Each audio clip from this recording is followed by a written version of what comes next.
The Hard Count is presented by BetMGM. As y'all know by now, we've teamed up with BetMGM this college football season. We'll be using their lines to make all our picks, and we'll have special offers for all of you each week. Now, when you join BetMGM, you get access to a variety of parlay selection features like same-game parlays, live betting options, and more.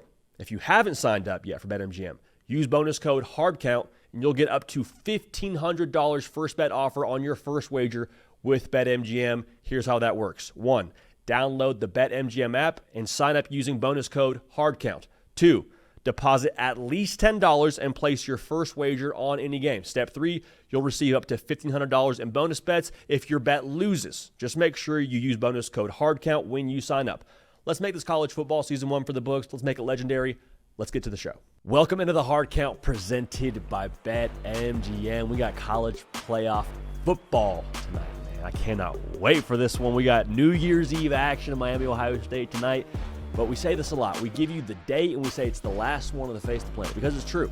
This is the last December 31st, 2025 on the face of the planet. The last show of this calendar year. So we're going to make it the absolute best one yet. Glad to have a part of this. If you have not yet subscribed, no time like the present. I mentioned BetMGM bringing you the Hard Count.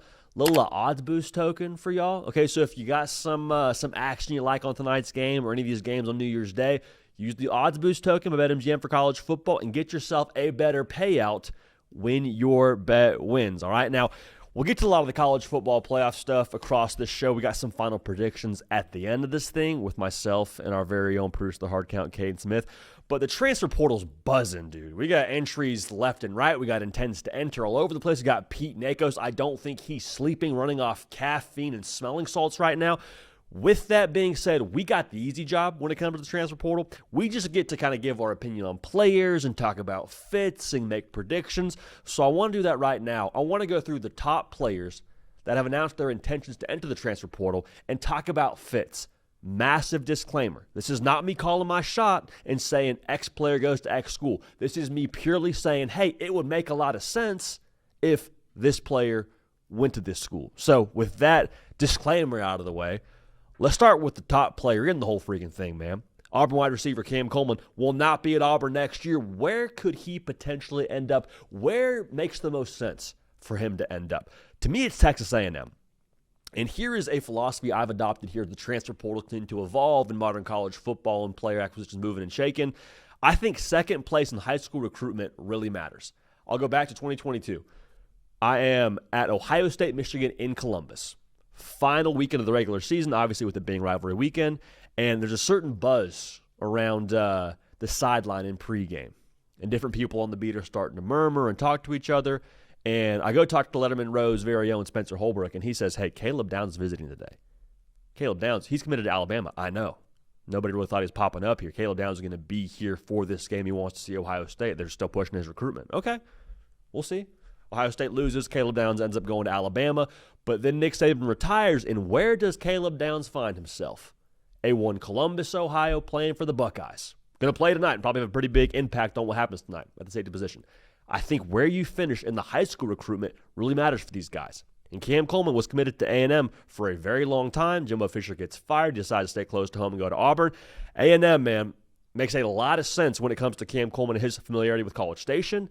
It's no secret A&M is well-resourced. You have to believe a guy like Cam Coleman is going to be pushing right around 2 M's when it comes to what he demands on the NIL side of things. Also, if I'm Cam Coleman, I've already played 2 years of college football. I got 2 more years of eligibility left. I am working with a small window here. I got to go somewhere where I feel good about the offense. Not saying you couldn't feel good about other destinations and have other quarterbacks get you the football if you're Cam Coleman, but with Marcel Reed, he's a 2.5-year starter if you go play for him, this upcoming season included. That to me would make me feel really good about going to A&M. I'm not saying Marcel Reed's the best and most proven quarterback out there, but in terms of a guy that you know what you're getting from him, and a guy who has a tremendous ability to push the football downfield, something Cam Coleman does at a very high level when it comes to stretching defenses vertically, the go up and get it mentality from him, I think that would be a great marriage when it comes to quarterback and wide receiver. And also A&M's coming off of a playoff season in their second year under Mike Elko. The feeling there is they're only going to continue to ascend with the future under the Elko era out there in College Station. So second place team in Cam Coleman's recruitment. ends up landing his services, in my opinion, when it comes to best fit for him going forward. I like Cam Coleman, the top player in the transfer portal, to find his way back to College Station and play his ball there next year. Now, the number 2 player in the transfer portal, a little bit less of a flashy name, it's Utah edge John Henry Daly. That's a name that you may not be quite as familiar with. Last year, quietly, 11.5 sacks, 6'4", 247. I think Michigan makes a lot of sense here for John Henry Daly. Reason why: people commit to people. We keep on saying this. People commit to people. John Henry Daly, 3-star guy out of high school. Kyle Whittingham believes in him. He goes to Utah, has a ton of success. Right now, they get the top 2 player in the transfer portal. Why not follow him to Michigan, a school that's going to be line of scrimmage centric under him? And also, too, the fact that he's jumping into the transfer portal when John Henry Daly's defensive coordinator, Morgan Scaley, is going to be his head coach, that to me screams he's going to follow Kyle Whittingham. That makes all the sense in the world to me, and I think the way that Michigan's going to operate is going to be right in line with what John Henry Daly wants in a football program. So John Henry Daly, I think he takes his talents out to Ann Arbor. That's one that I think makes the most sense when it comes to fit. Now, this is a guy we've talked about a couple times on this show. Penn State edge Chaz Coleman is going to hit the transfer portal.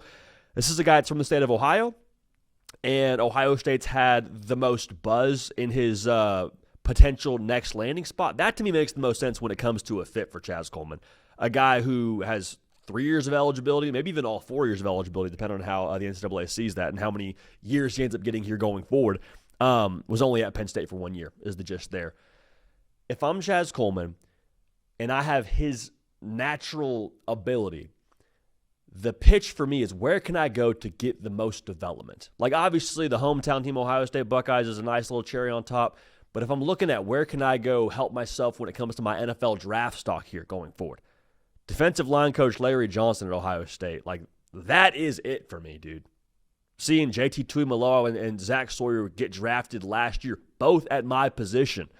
A guy who coached Chase Young, who coached the Bosa brothers. Like, if you want to play edge in the NFL, Ohio State's a really tough place to make a case against when it comes to the development side of things. So Chaz Coleman to Ohio State, to me, that makes the most sense when it comes to a future fit for him at his next destination. Now, the number 1 quarterback right now in the transfer portal is Sam Leavitt. Okay, and we've talked about this a couple of different times. The intel from Pete Nakos is pointing to 2 horses being in the race for Sam Leavitt right now. That's Oregon, and that's LSU. I'm not saying it's just those 2 horses, but those are the 2 that get the most buzz around Sam Leavitt as it pertains to everything going on right now. I personally am under the belief that Dante Moore will go back to Oregon for another season, which then points to Sam Leavitt ending up at LSU. That, to me, makes the most sense from a fit perspective here. And there's 2 sides of this. There's the scheme fit for Sam Leavitt, and there's the need fit here for LSU.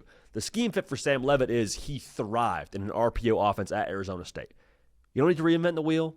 You don't need to go prove something drastically different and go seek out an NFL offense. Like, you just go play against better competition in the SEC.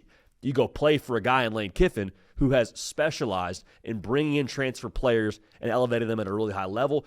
Probably most importantly, you really specialize in bringing in transfer portal quarterbacks and elevating them. We mentioned Jackson Dart ad nauseum. We mentioned Trinidad Chambliss and all that. It's not something you need to overthink. LSU makes the most sense for Sam Leavitt from a scheme fit, and for LSU, it makes the most sense from a need fit here. Like, if I'm Lane Kiffin, this is my number 1 guy. I am calling him as soon as the transfer portal opens for business. Midnight hits, boom, I'm calling Sam Leavitt's phone. Reason being, expectations in Baton Rouge are not being tempered because it's Lane Kiffin's first year there. Like, you go check different books. LSU's over-under win total, a lot of places, is set at 9.5 wins. If you're taking the over there, that means LSU's probably a college football playoff team in Lane Kiffin's first 15 minutes there. So they're not saying, okay, we'll give you a year or 2. So with that being the case, you need to go get a quarterback. You need to go get the best quarterback you can find, and I think Sam Leavitt fits that bill. So because it helps both parties, Sam Leavitt to LSU is the most logical fit for me when it comes to his next landing spot. Now, Drew Mestermaker, North Texas quarterback, is On3's industry number 5, or not number 5 player rather, as it pertains to that transfer portal situation when it opens up. Now, hear me clearly. If I'm making a prediction, I would tell you Drew Mestermaker is following his head coach, Eric Morris, from North Texas to Oklahoma State. Again, people commit to people. That'd be my prediction. That's not this segment. This segment is where's the best fit for Drew Mestermaker. Y'all, I think Miami's the best fit for Mestermaker. First of all, the alliteration of Miami Mestermaker. I mean, tell me that wouldn't sell T-shirts. That's the first part of this. The second part of this is he fits exactly who I believe Miami wants to be offensively. Like Miami and Shannon Dawson, what do they want to do? Spin the freaking rock, man. Push the ball downfield, have vertical shot plays, score points, spread you out. Yes, they still want to run the football. They still want to be true to the Mario Cristobal genes of being an offensive line-driven program, but at the exact same time, I think they want to freaking air it out and score a lot of points in the process. Think more of what you saw from Cam Ward his year there than what you've seen this past season from Carson Beck. Now, Drew Mestermaker, coming from North Texas, that is exactly what they did. They were throwing the ball all over the yard, man. So for Mestermaker, it's a very similar system when it comes to how you approach the passing game, so no real transition there. But you get to be at Miami, a team that's in the college football playoff this season, and an offensive coordinator that has proven he has, I don't know, as good a resume as anyone when it comes to elevating portal quarterbacks. Like, I'm of the opinion, I think Carson Beck's going to find himself in the first round of the NFL draft. Not an NFL draft guy, but I've seen a lot of teams need a quarterback every single year around draft time. Stock grows. Beck's played a lot of football. I'm just saying, I think he'll have two portal quarterbacks elevated to first-round guys, one of which being Cam Ward, the number one overall pick. I'm just saying, if I'm Mestermaker and I want to help myself for the NFL draft, I got multiple years in Coral Gables. That would make a lot of sense to me as his next landing spot. Don't think it happens, not my prediction, but it makes the most sense from a fit perspective. Last player I want to talk about here, the number 6 player in the transfer portal according to the On3 industry rankings, Caleb Hawkins, teammate of Drew Mestermaker from North Texas, was a true freshman this past season. I mean, absolutely lit it up. Like 6'2", 200 pounds, but he's got great balance. He's got great burst. He runs tough. Very rare the first guy takes him down. Feels the hole exceptionally well. I don't think this is who he is from a skill set perspective, but he reminds me a lot of Adrian Peterson with how upright he runs. Neither here nor there. Caleb Hawkins is a dude who led America in rushing touchdowns this year, had over 1,800 all-purpose yards. You get the point. Guy can play some ball now. And the best fit for me with Caleb Hawkins, again, maybe he follows Eric Morris to Oklahoma State, but the fit to me is Oklahoma. He's from Oklahoma. Less than an hour from Norman is where he went to high school. The pitch for me with Caleb Hawkins is missing piece. Hey, we got John Mateer. When he's healthy, we know what he is. Brent Venables is our head coach. Defense is never going to be a problem as long as he's wearing the head whistle over here, okay? We just need a freaking running game.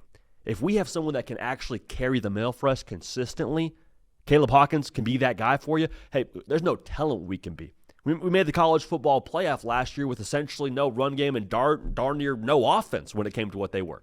How good could we be if we had a true bell cow at running back to support John Mateer, help our offensive line out? It's a school that feels like it's continuing to have the arrow pointing up in terms of what that football program is. Like, I think Brent Venables has truly found his footing. I think that roster around a one Caleb Hawkins will be in a better place here going forward.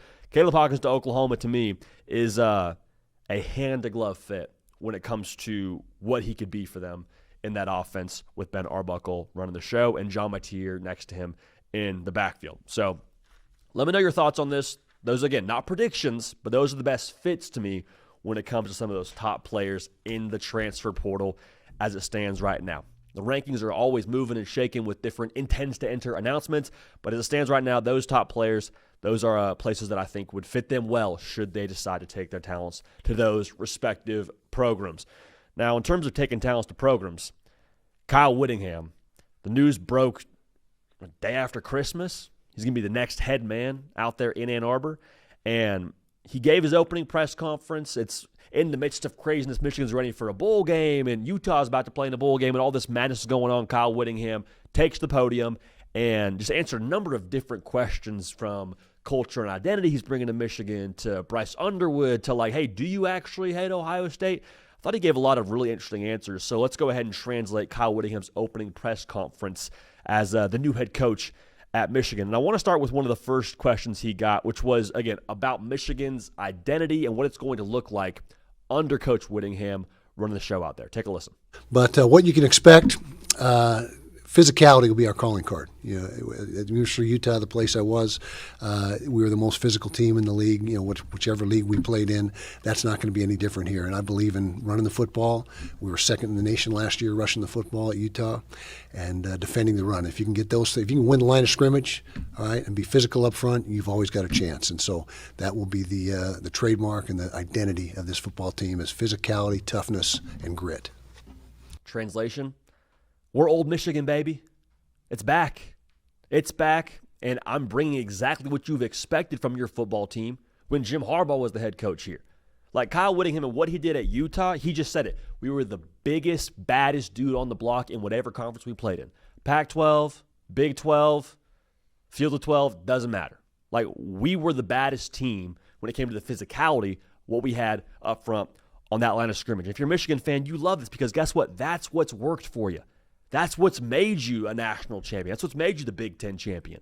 And my thought in this is I don't think you're going to ever out aerial assault at Ohio State or in Oregon. Like, if you're Michigan, you beat those teams by playing to your strengths, not theirs. And with Kyle Whittingham bringing back the exact same kind of blueprint that's allowed you to be the best team in the Big Ten, that's music to my ears if I'm a Michigan fan. Got to be encouraging, got to feel good that the old Michigan genetics, the old Michigan blueprint way of doing things of we're tougher than you, we're more physical than you, we don't apologize for that. You hired a guy that is bringing that to your football team and not hiring a guy trying to maybe meet your way of doing things and try to maybe fit a round peg in a square hole, if you will. So I love that answer from him, and I think that is 100% the reason why you get excited about that from a 30,000-foot view when it comes to the hiring of Whittingham in Ann Arbor. Now, this next soundbite might split the room a little bit here. He was asked about how he feels about Ohio State. Go ahead and check this out. And just to be clear, do you dislike Ohio State, or is that something you have to learn how to do? I do now, I guess, but like I said, I followed them for quite a while. Me and Urban were on the same staff at Utah. I was his defense coordinator, so there was a real tight bond there, and I followed his career and obviously stayed in touch throughout the course of his career and had great success there. But now I'm on the right side of the deal now. So, yeah. I love that. Shout out to whoever was like started to almost slow clap in the background there. Like, do you hate Ohio State? It's like, yeah, he does. Yeah, there we go, Kyle. Translation there, like, yeah, I guess I hate Ohio State.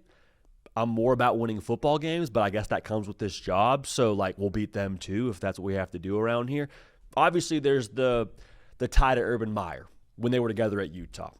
Urban Meyer takes the Florida job. Kyle Whittingham gets promoted to head coach, and then he coaches there for 20 years. So, like, the relationship between Urban Meyer and Kyle Whittingham, like, Kyle Whittingham doesn't hate with every fiber of his being Ohio State. And y'all, I know this probably rubs people a little bit the wrong way if you're looking for a guy to say, I can't stand Ohio State. The minute I took this job, I burned every red piece of clothing I had and swore I would never say the words Ohio ever again. Like, that would be the one that would win the room. But, like, Kyle Whittingham's just being real. I'm here to win football games. And that football game at the end of the regular season, it's going to be just as important as the other ones to us here. And I understand if you're a Michigan fan, you're like, no, we hate them. You have to hate them. You have to hate them with a burning passion because it's college football. That rivalry is the most intense in the entire sport, and I get that.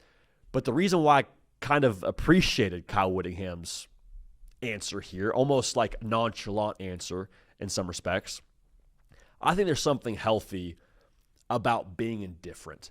Like, I go back to the Michigan teams that had that streak of beating Ohio State up until this year. The reason why those teams beat Ohio State, in my mind, one of the key reasons, they were the more composed team. Like, emotion's a helpful thing. Emotion can also kind of blind you. Like, emotion can make you play tight. It can make you play with a different edge that maybe isn't always the most helpful. Like, Michigan in the fourth quarter in those games, they had seemingly the most clear mind, the most clear plan of attack, the most even keel nature about themselves when it came to executing the mission, and that was a big reason why they didn't fold in the fourth quarter and why they didn't flinch when it was time to go win the football game. And so Kyle Whittingham saying, like, yeah, I guess I hate them, but I like winning a lot more than I hate Ohio State. So for Kyle Whittingham to say that makes me feel a lot like the Navy SEAL, assassin composure that we've seen Michigan have on those teams that have beaten Ohio State. Now, there's still emotion there. Don't get it twisted. There's still a desire to go knock someone's block off that I think Kyle Whittingham and this team will possess. But I didn't hate that answer because I think there's a healthy element of not being obsessed with an emotion when it comes to the rival just for the sake of being obsessed. I guarantee you, when that game happens, Kyle Whittingham will want to beat Ohio State more than any human walking the face of the planet. All right, so answer maybe makes you feel a bit weird, especially with the way he's cool with Urban Meyer, but Kyle Whittingham, dude's a competitor, wants to win, and I promise you, when that game comes, he'll be about that action. All right, now the last quote I want to unpack here pertains to a question he got around Bryce Underwood and just the conversation they had. Kyle Whittingham came out and said, listen, I'm going to be pretty hands-off for the most part this week. I'm not really talking to our players just yet. However, I did talk to one player, and it's our quarterback. Was asked about that. I thought his answer was really intriguing. Take a listen. You mentioned meeting the quarterback this morning for 45 minutes. What can you share from that conversation? What was your message to him about staying? Well, I did a lot of listening. I wanted to get feedback from him.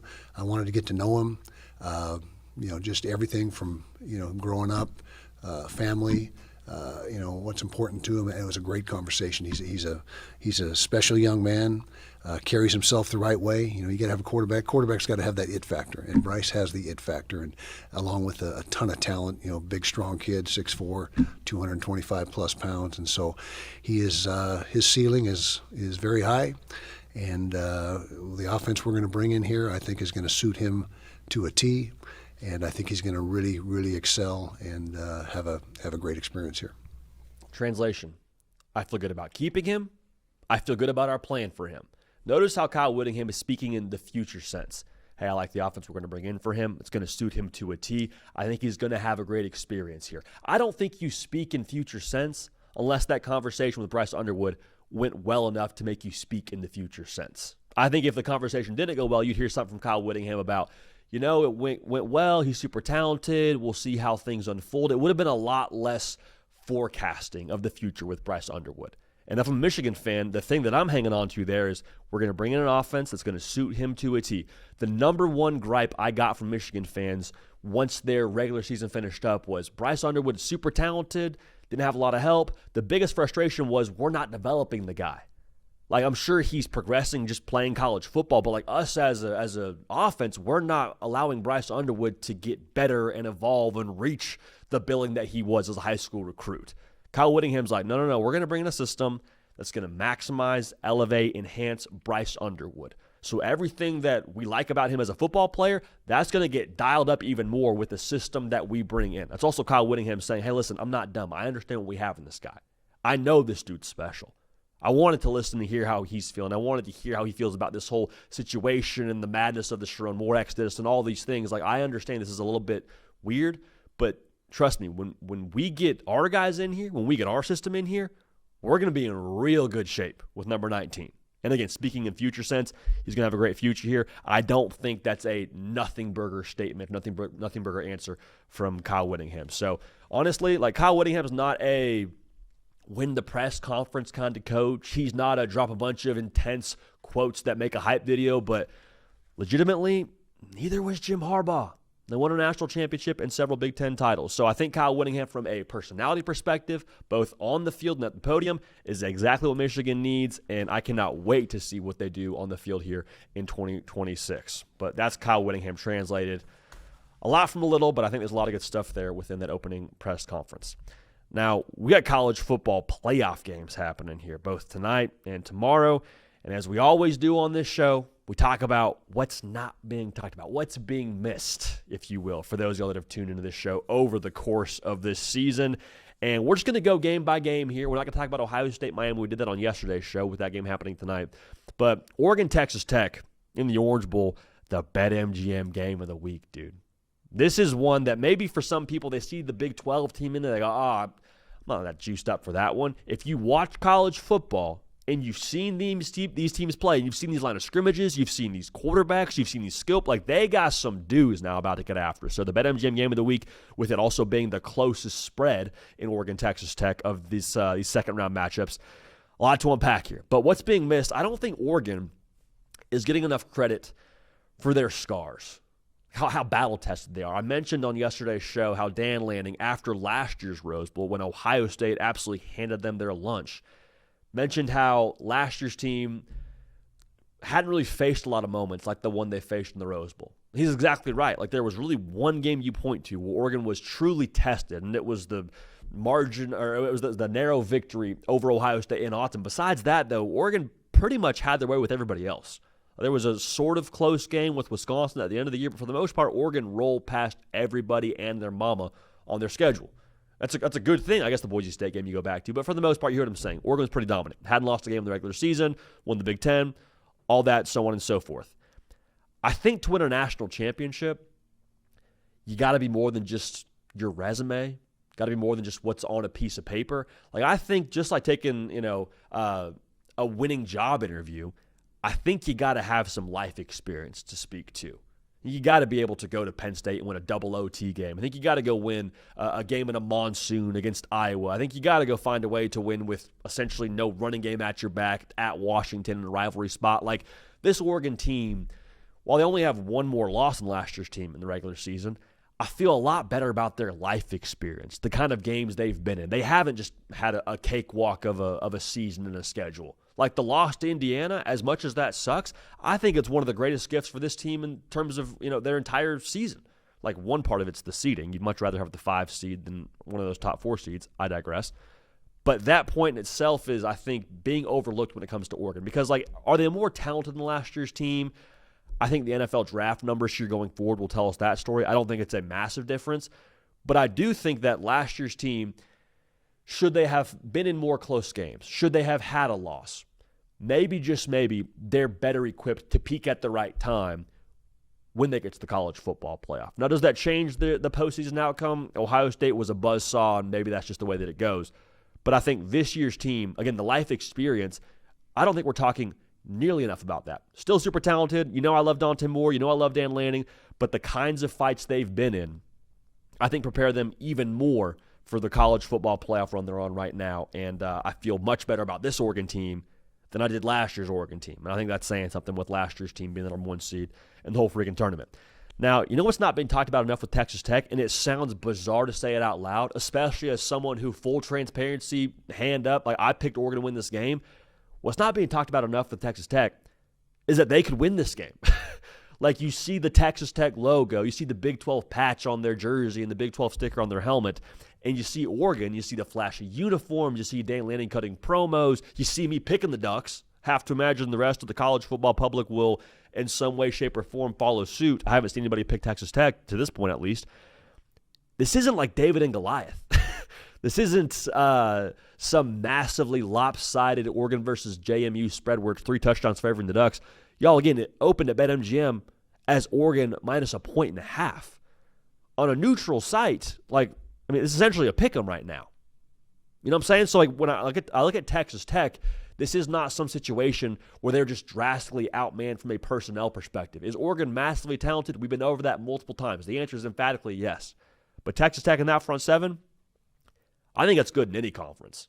Put them in the Big Ten, the SEC, I don't care. The fact they're in the Big 12 is what it is, but Texas Tech and the dudes they have up there on the line of scrimmage, they can play with anybody, and if they show up the way they're capable of showing up from the very first snap and there's no calibration period where Texas Tech is trying to figure out what it's like playing against better competition, we're going to have ourselves a freaking football game, which is how I feel about this whole thing.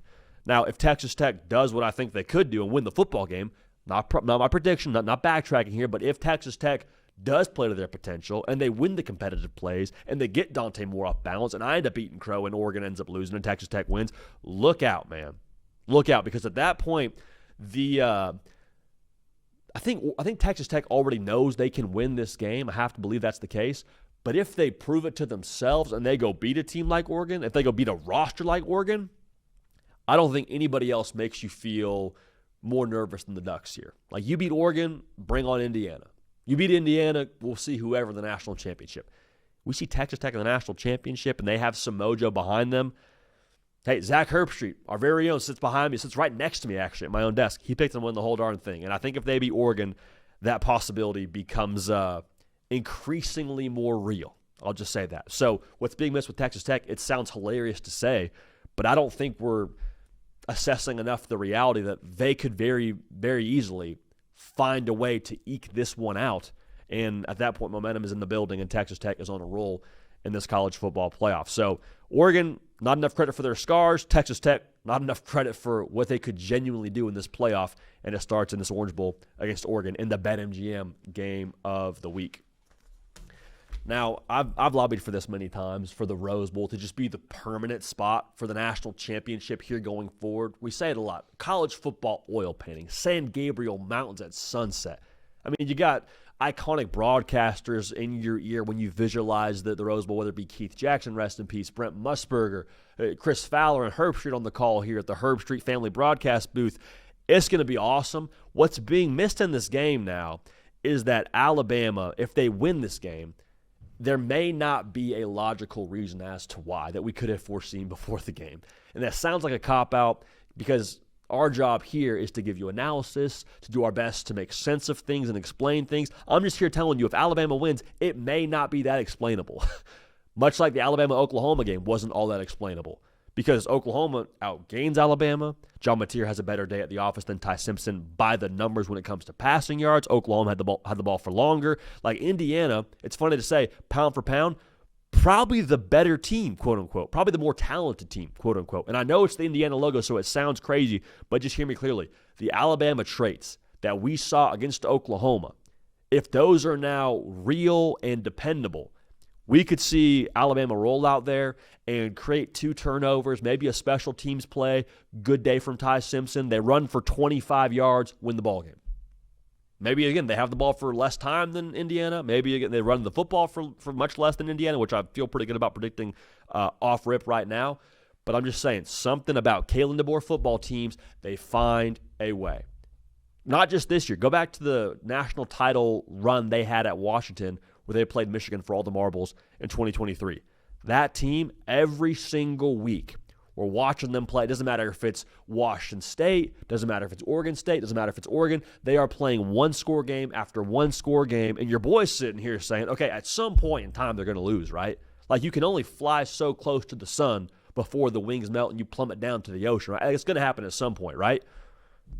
Cardiac Huskies, man, just kept on pulling it off. So what I'm trying to say is, again, it may not make sense, much like that one-score string of games they won in that 2023 season didn't make a ton of sense, but it might not make sense that Alabama could win the football game in that fashion. Box score will be confusing as all get out, but Bama could win the football game, and it'll be a tough one to explain, a tough one to forecast as it stands right now. Now, if that's your forecast that, hey, it's not going to make sense that Bama's going to win, more power to you, and we respect your decision, as many a Hayes Fawcett graphic has said this time of year. Now, what's being missed with Indiana, I think we get so caught up in the Fernando Mendoza mania, which I'm here for, dude. I am all the way here for it. Dude is, right now, the best player in college football, according to that Heisman Trophy that he's got sitting on his mantle somewhere in Bloomington, Indiana.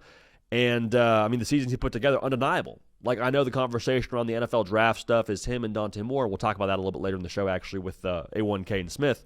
But I think that what's being missed going into this game is that Indiana's a run-first football team. And we've said this before in different what's being missed segments involving Indiana.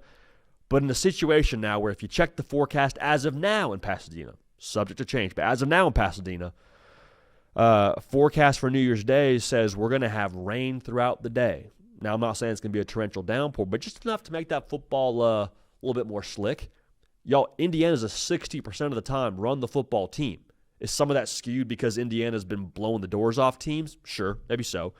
But they're also averaging 5.3 yards a carry. Top 15 in college football. Between Kalen Black and Roman Hemby, they got some dudes back there to carry the mail for them, and it's not just one. They got some depth there. So in this spot against Alabama, if I'm Kurt Cignetti, I love Fernando Mendoza. We'll let him spin a little bit here, but I'm gonna impose our will on a football team in Alabama that struggled to stop the run all year long. I mean, Bama's given up darn near 4 yards a carry, and we're averaging 5 a carry, and we got a two-headed monster in that backfield, and we've imposed our will on teams all year long. I love the Heisman stuff from Mendoza. I do, but I think we're getting distracted by how physical Indiana is up front and, quite frankly, what Alabama lacks on the defensive side. So Mendoza may not have a crazy day numbers-wise. I think if you're Alabama, like, you're probably prepping pretty heavily for that receiving core and what Mendoza could bring to the table. I think the Alabama secondary actually matches up reasonably well with the Indiana receiving core. So I think what we see from Indiana here is they're going to pound the rock, impose their will, and play a Big Ten brand of ball here in the Rose Bowl with potentially Big Ten weather at their back. So what does this all mean, JD? We got, Bama making no sense, and we got Indiana not, maybe utilizing their Heisman quarterback as much as the headlines would indicate right now. What does this all mean? What this means is, as much as Oregon and Texas Tech, to me, will be the game of the round in college, round 2 rather, in this college football playoff, I think this could be the weirdest game. Like, there's also the variables of Indiana and the rest factor. We still, in 1 year, the 12-team playoff, haven't nailed down what that actually equates to. Is time off rust or is time off rest for the number 1 team in America? We'll see. And then you also have the Bama won't die factor in this whole thing. Like, we've said so much how Georgia's hard to kill, Oklahoma's hard to kill. In the college football playoff, I might just be cool with not being the team that's hardest to kill, but the team that just won't die. And that's been Bama. Like, they're down 17-0 in Norman, and they've got the best defense of college football, arguably, on the other side of things, and a quarterback in John Mateer who's got his mojo back, and you won't die. Special teams touchdown, essentially, or special teams big play, rather, defensive touchdown to flip that game before half. Bama just won't die, and that's something to just keep an eye on here in this game that could make it very, very weird. I think there's a good bit of uncertainty from the bookmakers in Vegas. I think there's a big reason why BetMGM has this thing right around a touchdown spread favoring Indiana, because they're like, hey, Indiana, they're the better football team, but there's enough weirdness here involved to where we don't feel great making that number any bigger than a touchdown as it stands right now. So the Rose Bowl will be awesome, as it always is, but that's what's being missed ahead of the granddaddy of them all on New Year's Day. Now, the finale of New Year's Day is going to be a rematch in the Sugar Bowl here. You got Georgia, Ole Miss. We've mentioned it many times. Last time these teams played, it was, if you love offensive football, it was a freaking buffet, man. 43-35 dogs get it done in Athens. Georgia doesn't punt. Ole Miss punts twice and ends up losing the football game. What's being missed here, in my opinion, around Ole Miss is that, like, Ole Miss scored 35 points at Georgia in one of Trinidad Chambliss's first starts. I believe it was his first start ever in SEC play. And they did that with their best player in Kewan Lacey pretty much being invisible. Like 31 yards. Now, again, we'll see how healthy Kewan Lacey is when he's actually carrying the football against Georgia. But I have said many times, the adjustments in the secondary from Georgia makes me feel real good about the dogs on the defensive side of the ball. Are we sure that Ole Miss isn't going to adjust with how they get Kewan Lacey the football? Are we sure that we don't see different, strategies and schematics from them and different misdirection to get him a little bit more wiggle room and get the football in space? Because Kewan Lacey being a factor in this game opens up a whole new door, in my opinion, for Ole Miss to be more competitive and straight up win the football game. Okay, now again, I've picked Georgia. I think Georgia will win the national championship. But a lot of this is predicated on Georgia being able to stop the run the way they've stopped the run all year. Is Kewan Lacey really going to get bottled up for 31 yards again against the same defense with more rest? We'll see what happens there, but I just want to make sure we say this out loud. What's being missed is that Ole Miss scored 35 without Kewan Lacey being a factor. What if he is a factor in this spot? And what if I'm wrong about the secondary for Georgia not being as much on their P's and Q's, and that fourth quarter adjustment was more just traits and Georgia grit than it was schematics truly cracking the code against that Charlie Weiss offense. So Kewan Lacey being a factor, not being talked about nearly enough from what he wasn't in that first meeting the way he could be here in the second meeting. Now, in the same breath, what we're not talking about is how much better Georgia's gotten since that first meeting on the defensive side of the football. Here's some wild numbers here. Georgia played 6 games since allowing 5 touchdowns to Ole Miss in one game. In those 6 games, they allowed a total, wait for it, of 7 touchdowns the rest of the season. So, yeah, the Ole Miss game is a bad look. It's Kiffin, it's Weiss, it's Trinidad, it's Kewan Lacey not really being a factor, but the passing game showing up. 5 touchdowns in one game, 7 touchdowns the rest of the season. That's growth in my mind. That's progress. That is Georgia doing a lot of self-scouting during the week, doing a lot of soul searching and saying, hey, we got to be better. No matter how you slice it, we got to be better, boys. There's no other things that need to be said. That's Glenn Schumann getting his team in a better position when it comes to the schematic side as well. Whatever you want to put to it, Georgia got much better on defense since playing Ole Miss. How much does that matter in this spot? Because I promise you, Charlie Weiss, he'll reinvent the wheel a bit too here. They'll have a different game plan, I have to believe, with how to attack this Georgia defense and how they've progressed. But, y'all, what if Georgia's just in that mode right now? Like we've said many times on the show, what if Georgia has just truly shed the snakeskin of what they were that first, half of the season, and they are truly much more on the time they were against Alabama when they play Ole Miss here in their second matchup in this Sugar Bowl. So, Ole Miss, what's being missed? Keywan Lacey could be a factor, much more than he was that first time. What's being missed is Georgia. As much as they got done up by Ole Miss in that first meeting, that defense has progressed a lot, and I don't see enough people talking about that, quite frankly. So Sugar Bowl going to be awesome, but that's what's being missed ahead of the Dogs and the Rebs. So we are, a mere few hours away from toe meat and leather in Dallas. It's going to be Miami and Ohio State in the Cotton Bowl, and I can't wait for it.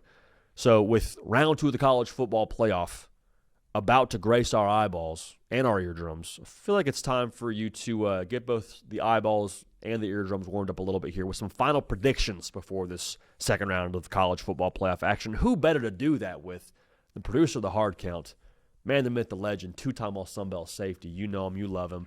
Your mother loves him as well. Nothing wrong with that. Caden Smith. Caden Smith, we call him Cato. Cato, big round of football here, man. Big buffet for all the sickos and the non-sickos in some playoff action. I'm fired up, man. How we living? Living great. I think New Year's Eve has replaced Christmas Eve for the sickos of college football. Yep. Like, I woke up this morning with the excitement I had on Christmas Eve, knowing that I get to open my one present before Christmas Day. That is the Orange Bowl tonight. We get Ohio State. Haven't seen them in a while. We get Miami fresh off that awesome game. And then the next day we open all of our presents, get all the other bowl games. I've said it, New Year's, special time for college football. I'm excited about it. And I'm excited to call my shot, not as much because these matchups are tough. I could see a lot of different outcomes. The brackets are starting to get a little bit tighter, starting to doubt yourself a little bit if you're in a bracket pool, but all exciting times in college football, man. Massively exciting times, man. But, you said it. Let's get this thing on and popping. I want to give you the floor to make your first prediction. I know we're also getting game picks there as a little package deal. What do you say we start with the one tonight, man, in Ohio State and Miami? Who is your predicted winner, and what's your prediction in a more narrowed sense for this game ahead of the action tonight? JD, I saw an interview on Twitter of Ohio State's linebackers that are awesome, Styles and Reese. And they were talking about the Indiana game and that having a bad taste in their mouth, and specifically saying our defense got outplayed. They gave up 13, we gave up 10. You would have thought they gave up 30 points to look in their eyes. They were mad. They were not happy. This defense is why I have Ohio State winning the championship. That's why I have them winning this game, and I think they dominate this game. I think their defense headlines this game. BetMGM right now, Miami's point total sitting at 16.5. I'm going to take the under there. Whoa. Minus 140 if you want to put some cheddar on that, if you want to add that to a parlay maybe. But I really like this Ohio State unit. Looking at what A&M did last week, honestly, with their home crowd to their back, having their own kind of fieriness about how their last game went, giving up 3 more points than their opposition. I like Ohio State's defense to headline this game.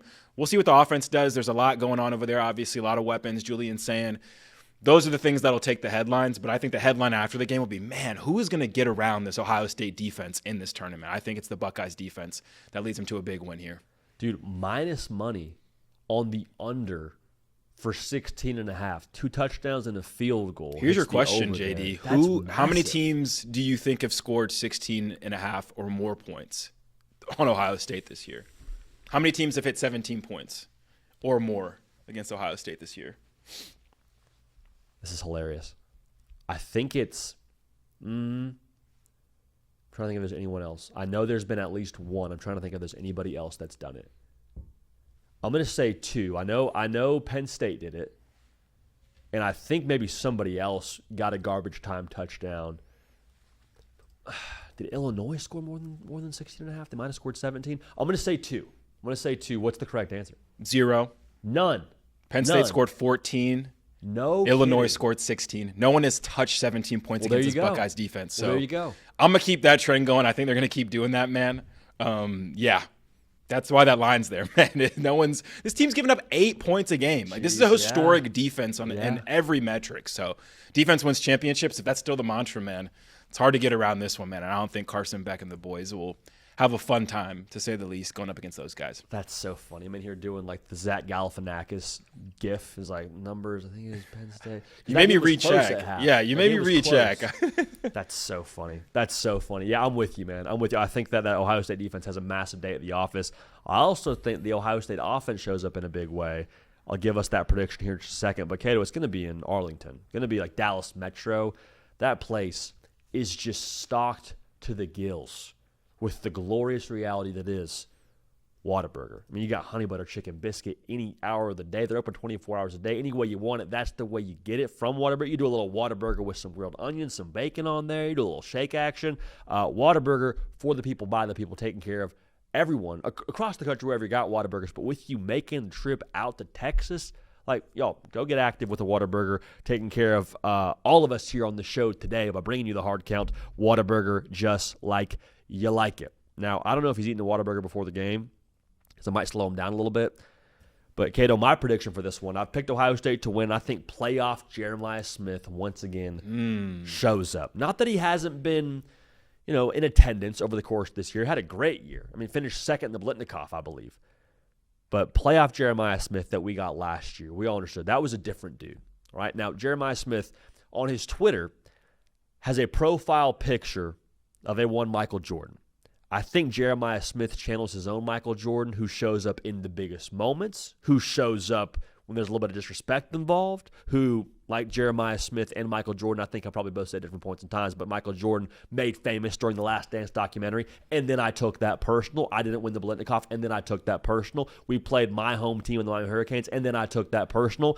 I think he takes it personal in a win-or-go-home spot, and I think Jeremiah Smith has a huge day at the office, and we leave this game saying, okay, yeah, you still got to deal with number 4 if you want to beat the Buckeyes, and to do that is a very, very tall task. So I think he has a massive day. Go ahead and call it at least 1, maybe 2 touchdowns.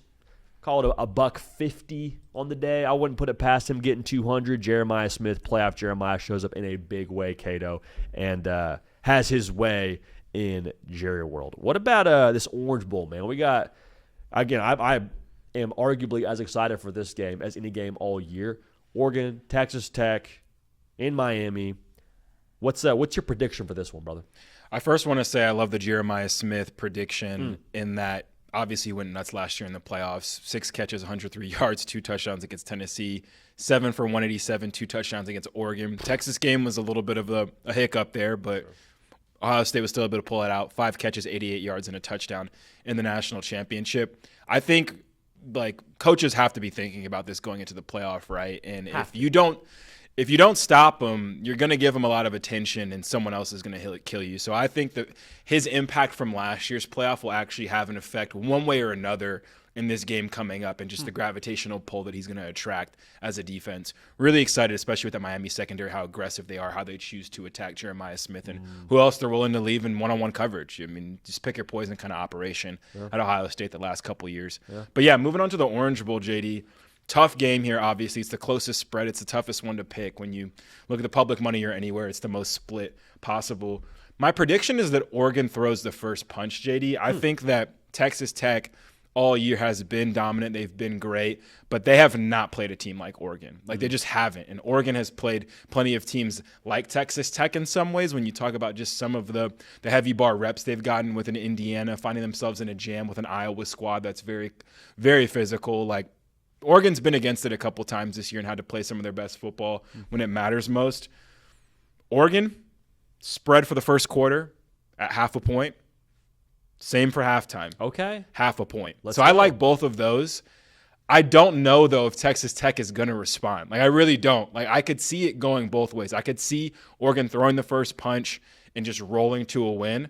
I could also see Texas Tech responding, and the next thing you know, no more points are being scored in this game. Yeah. Texas Tech defense shows up, makes their adjustments, and we go from there. So I really don't know about the outcome of this game. I'm back and forth about it. I'll stick to Oregon winning the game just because I had them originally, but I would not be surprised if Texas Tech's defense, similar to how I feel about Ohio State, was able to win them this game and put their offense on some short fields, create some turnovers, and put them in a position to win this game. But I do think undeniably Oregon is going to pop out on Texas Tech, and they're blocking, they're tackling, and then they're realizing really quickly this isn't the same Big 12 teams we see on a week-to-week basis. This Oregon squad is moving a little bit different. Can they level up their play to that level? We'll find that out first game of the day tomorrow. But yeah, man, I'm excited about this game, and I do think Oregon gets off to a hot start for sure. I don't know how it ends, but hot start for Oregon is what I'm betting on.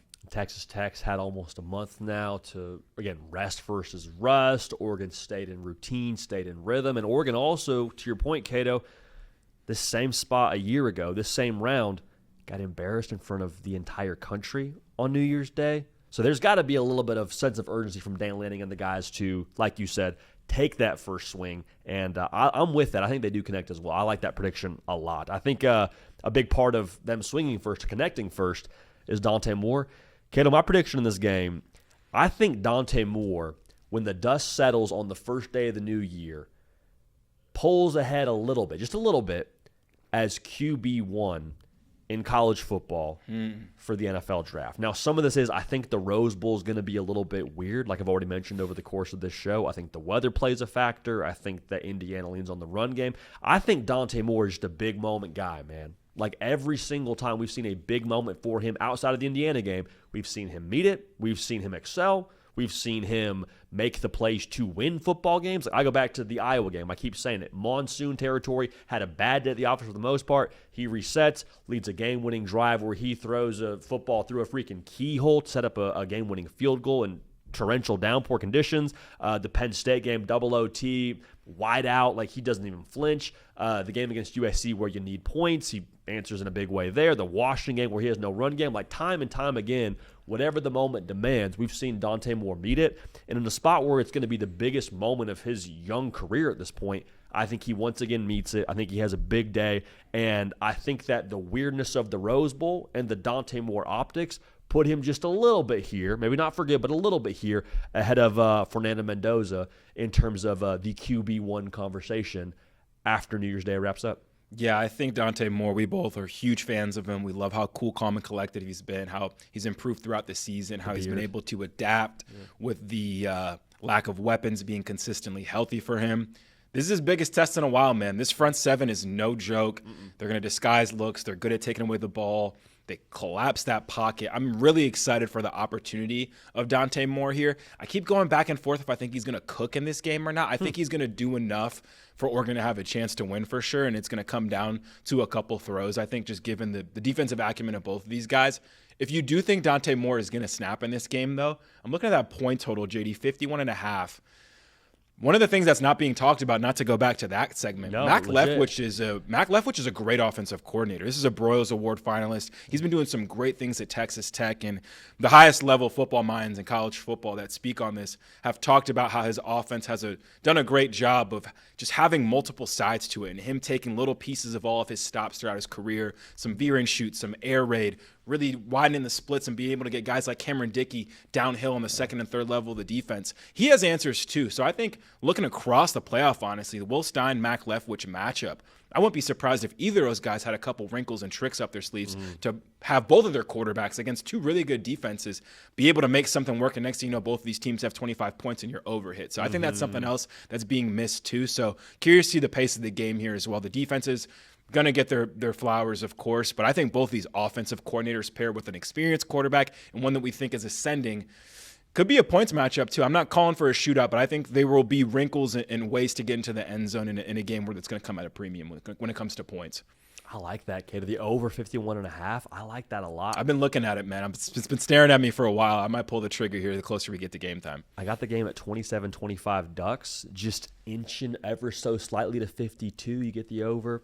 Neither here nor there, but I'm with it, man. What do you got cooked up for this Rose Bowl? Yeah, man, you mentioned this game is probably going to get weird. I agree with you. This would be the one I feel the least comfortable wagering anything on, but JD, when it comes down to it for me, I was hyping up Kalen DeBoer for a while this week, saying we don't understand how great of a coach he is, man. With all the narrative surrounding him, this guy is a gamer. He's taken his team to a national championship when we didn't expect it. But when I think about this Indiana team, JD, and how they found themselves having the number one team in the country heading into this playoff, I'm expecting a Curt Cignetti masterclass. I think that Curt Cignetti right now, I've Googled him, I've looked it up, man. This Indiana team is where they are because, yes, they are talented, they are experienced, but they don't beat themselves. And I think that this is a team, when you look at turnover margin per game for the entire season, number one team in the country. One of the top 4 least penalized teams in the country, Indiana, up there with the Armies and the Iowas of the world. When you're with there at the academies and the penalty department, it's a good place to be. A lot of Indiana's stats, you talk about them having a top 10 rushing attack, you talk about a top 2 defense in the country. A lot of that you can attribute to playing in the Big Ten and smacking up a lot of teams this year.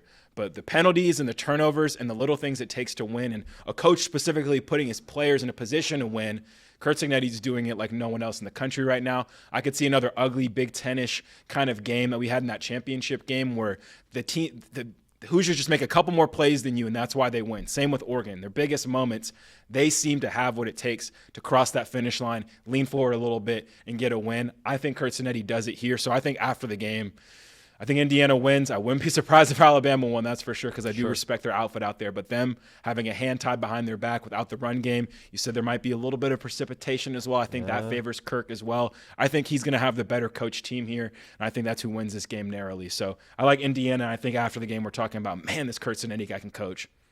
It's so funny because we've talked about it multiple times, as have other people, seeing the Indiana logo next to the Alabama logo and have a higher number next to their name and also have a spread that favors the Hoosiers. It's jarring. That part of it's jarring. But the stats you just mentioned when it comes to penalty yards, when it comes to the way that they're able to run the football, when it comes to just all the things that have to do with culture and has to do with the things that have to do with coaching, Indiana is majoring in those things. And so what you just said about Curt Cignetti and him being a massive differentiating factor for them and how he's reprogrammed that team, I'm with you, man. I'm with you. I think it's something we see once again in the Rose Bowl show up, and it's a big reason why I also have Indiana winning that football game. And Cato, if that happens now, we said it a couple of weeks ago as our pre-playoff predictions and just kind of setting the table for this whole thing.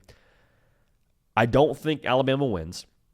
And when Alabama does not win this game, I think you see the entire college football public, not just Alabama fans, but the entire college football public lose their mind, and they can't help themselves, and they talk about Kalen DeBoer and him being the right fit at Alabama. And is he the right guy? And, well, he lost to Indiana of all teams. I think we see the conversation on Kalen DeBoer just lose all context to it. And I hate that. It's going to be honestly, it'd be great for us, Cato, because we get to sit here and be the voice of reason and say, what the heck are you talking about? That dude's one of the best coaches in college football. Shut up. He's fine at Alabama.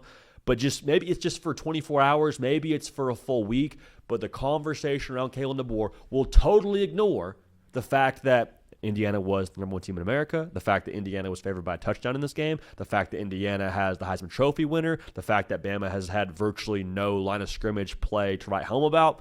It'll all get ignored, and I hope it's something we come back to earth with, but the conversation around DeBoer will lack context. It'll be irresponsible. It'll be off the rails. I'm not here for it. If Alabama wins, more power to them, but I think that's something that's going to happen after the game, and I hate that, but it's my prediction as it pertains to how weird this Rose Bowl is going to be. Even if it's like Indiana by a walk-off field goal, people will question DeBoer and the fit at Bama, and, well, he's not Saban. It's like, no, duh, he's not Saban. Saban's the greatest of all time. Nobody's Saban.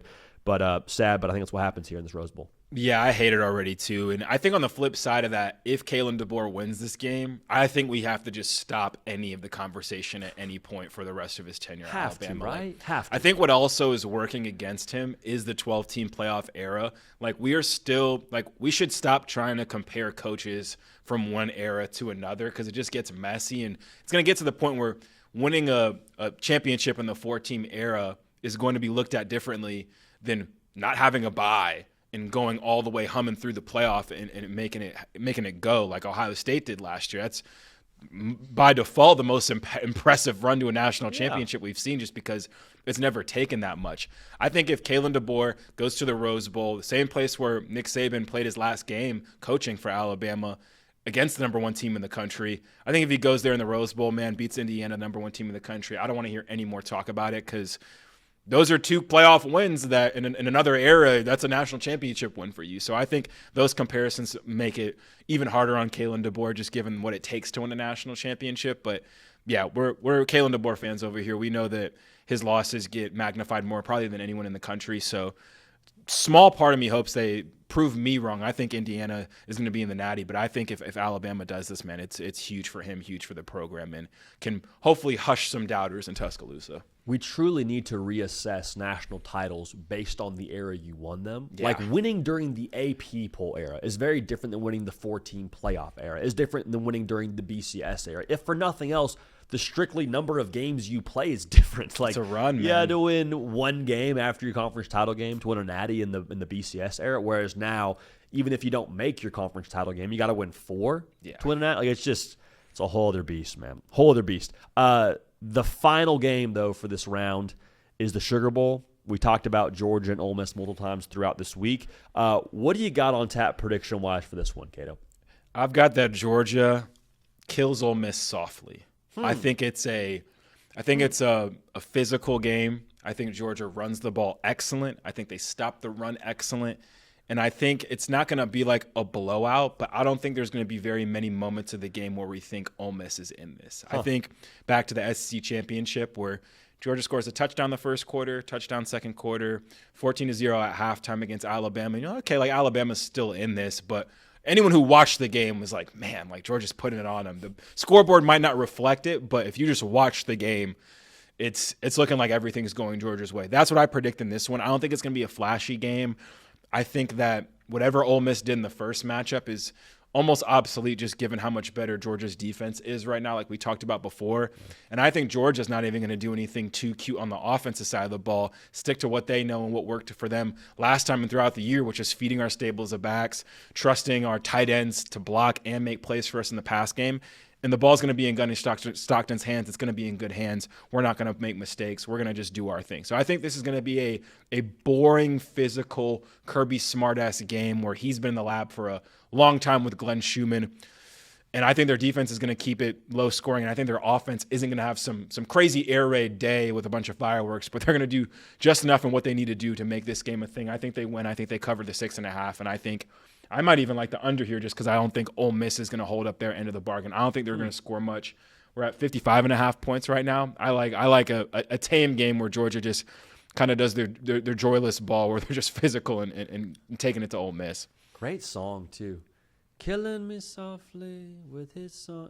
I don't know. Maybe we see a little bit of that here in this game. I like that, though, Cato. I think that's the angle there, too, where maybe Georgia just anaconda squeezes. And, like, it's 24 from Georgia, but we're watching and we're like, yeah, it's 24-10, and Ole Miss was pretty fortunate to get on the board there. I could see a game script like that 1,000%, which kind of goes in line with my prediction here for the Sugar Bowl. I think Georgia goes for over 200 on the ground again. Like they went over they went 221 in the first meeting. Tulane gashed Ole Miss at times with a running back averaging 5.5 a carry. Like, we talk a lot about not being able to learn how to run the football over the course of the season. Right. I really don't think you learn how to stop the run either, man. Like, at this point in the year where everyone's played as many games as they have and you're beat up and you're bruised, Ole Miss is not going to get better at stopping the run. And on the inverse, I think Georgia is only getting more physical with the depth they have in that backfield. I think it is downhill. I think it is we are more tough than you. We're going to make sure you feel us and remember that the rest of this day and the rest of this new year. Happy January 1st to you. I just think that Georgia is going to be in a bad mood. I think they will impose their physicality. And also, too, to your point, I think if I'm Kirby Smart, I'm like, I want Trinidad Chambliss having 5 drives this entire. Like, he had 8 drives last time. That was far too many for him. We got to limit possessions, baby. Yeah. Nate Frazier here. Chauncey Bowen's downhill here. You hope and pray that he's at maximum health and ready to roll. So I think that it's a downhill, like you said, joyless murder ball, to use a term from Bama Twitter. I think we see that from Georgia, and I think it shows up in the box score for over 200 on the ground from the Dogs. Yeah, I think Josh McCray gets some touches here in the postseason. He's going to fall forward in short distances and downs. Like, I think Georgia has all the ingredients to do what they want to do here. And when you look at the picks I've made, JD, you talk about a Georgia team that lost last year in the playoff, an Indiana team that lost last year in the first round of the playoff, an Oregon team that lost in their first game of the playoff last year, and an Ohio State team that's trying to uphold the standard of making a run to the national championship. Kind of like that theme across all my teams, but you mentioned it. This is Georgia's time of year. Like, Georgia plays for this time of year. I don't like that Kewan Lacey's probable. Like, I don't like him on the injury report. Like, you could convince me that if he's fully healthy doing his thing, you could see it happening. But I need my running backs 100% healthy if you're going to go up against this Georgia defense with C.J. Allen and Damon Wilson probably flying around to the ball. Like, it's not – I need you at full strength. I don't like that he's probable for this. I'd like him preferably not on the injury report if you're going to play Georgia. So – yeah, man, I think everything would have to go right for Ole Miss. And there's probably some scripts and some drives out there that they can put together where the offense does look reminiscent of the first matchup. I just don't think with this much time in the lab that this defense can only give up so many points to me in this matchup. I was going to say, as you were speaking, I'm over here like double-checking the injury report to make sure I haven't missed anything on anyone on either roster. But, yeah, man, I don't love Kewan Lacey's name being on there at all. Even if it's probable. We talked about it before. I'll tell you this. If we see Holly Rowe before the game talking about some titanium plate that NASA has put together that's going to be protecting Kewan Lacey's shoulder, whatever it is, like, I don't like any of that, man. Like, I don't like this genre we have now of, like, this player has this to help them in this game. Bear Morton has this. Like, I'm not like, I don't want any of that, especially if you're playing Georgia. Like, I want full health. I don't want your name in anyone's mouth before the game as far as what apparatuses you need to make yourself right for this game. So I already feel better about Georgia covering, but if we get a segment about Kewan Lacey and what padding he's wearing for this game, I'm going to double down there. That's a fact. Dude, like, I don't care what you have on. If you need anything against Georgia, it's probably not a good deal. No. Like, it's not going to help you when C.J. Allen's rolling downhill in your living room. It's not a good way to live. So I'm with you, man. If we see Holly Rowe with any props on the sideline. Not good. Okay, here we go. Georgia, please. Yes, thank you so much. Cato, great stuff, man. Calling your shot, making the predictions, letting the people know where to put their money should they want to tail us. More power to you. Fade or follow, it's your prerogative. But we're fired up, man. We're fired up. New year, same us on this side of things. The portal is churning and burning. We got college football playoff action tonight. We got more games on New Year's Day. Enjoy the heck out of this, man. It is a special time for us as college football fans. This is the show for college football fans that made no plans on New Year's Day or New Year's Eve because of these games. With that being said, for Caden on the ones and twos, myself, JD PicKell, appreciate y'all, love y'all. We're going to keep this party rolling, and we will see y'all next time.